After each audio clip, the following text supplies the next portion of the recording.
Hey everybody, we are back and we're going to talk about how to raise godly children. And I think the scripture that usually comes to mind is Proverbs, and it says, train up a child in the way that he should go. When he's old, he will not depart from it. So we got 3 points for you guys today. I'm going to go ahead and let Kayla hit the first point. Ask about faith. You guys got to talk to your kids about it. We do that a lot with Zay. I feel, actually Zay asks us questions and that makes us ask more questions. Wow.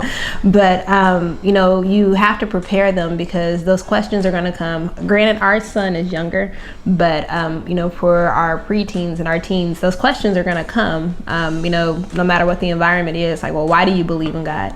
Well, what is it about him that makes you, you know what I mean? Like those kind of questions. So if you guys talk about it at home, introduce it, discuss it in the house, they'll be ready when they go out. Right, and I agree because, like I say, he does ask a lot of questions. So, and when those questions, he kind of asks you questions about your faith, and and it kind of really tests you on your faith, and you kind of can tell him, when you first started believing, or when you first read the Bible, or what's your favorite scripture, or just something like that, because kids are intrigued by things like that. They want to know, Daddy, what's your favorite scripture? Who's your favorite person from the Bible? What's your favorite Bible story? Mm. So it kind of intrigues you because it keeps you on your toes so that you're still reading and you're still studying your word. So not only are you making godly children, you're making yourself more godly. True. And then number 2 is teach them to be leaders. Mm-hmm.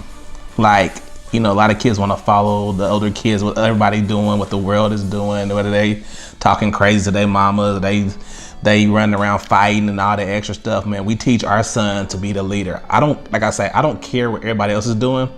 They don't got to come home to me. You got to come home to my house. So if you want to act up and act crazy like the rest of the kids at school, you gonna get a whooping. So I can't whoop anybody else, but I can whoop you. So I try to teach you to be a leader, and to be different, and it's okay to be different, to be set apart. That's what we're called to do anyway. So you kind of want to hit him. Yeah, it's going to be the same thing when he goes out into the world. Like, people should be able to look at your children. People should be able to look at you and say, like, there's something different about that one. It kind of goes again, like with the whole growing up, like, well, all my friends are doing it, but if you instill that in them early, that it's okay to not go along with the crowd, it's just going to set them up for success later in life. Right. And then the final one is to continue to study the Bible with your children. And this is something that we have been doing a lot more lately. He gets a scripture daily, so we usually read that scripture with him, and we kind of break it down and ask him if we have any questions. We kind of apply it to his life, and anything he goes through, we kind of apply it to whatever he's going through. I know he was getting bullied for a while, and kids were making fun of him. So I'm like, you still have to, love your enemies and love those people who may pick on you. You know what I mean? So I kind of try to instill those things and with those Bible stories and stuff in his life as well. And Zay actually has a pretty awesome Bible. It's not down here. Zay has a Bible. It's the Action comic book Bible.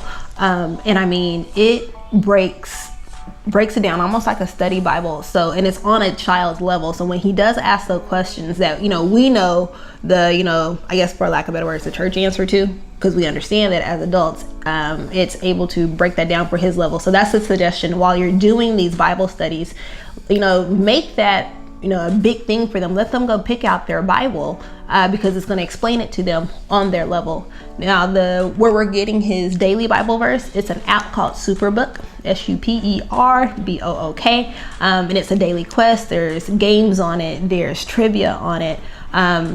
He's getting it without us, for lack of better words, like forcing it down. Because if you force it, I feel like that's when they're kind of like, here she go again.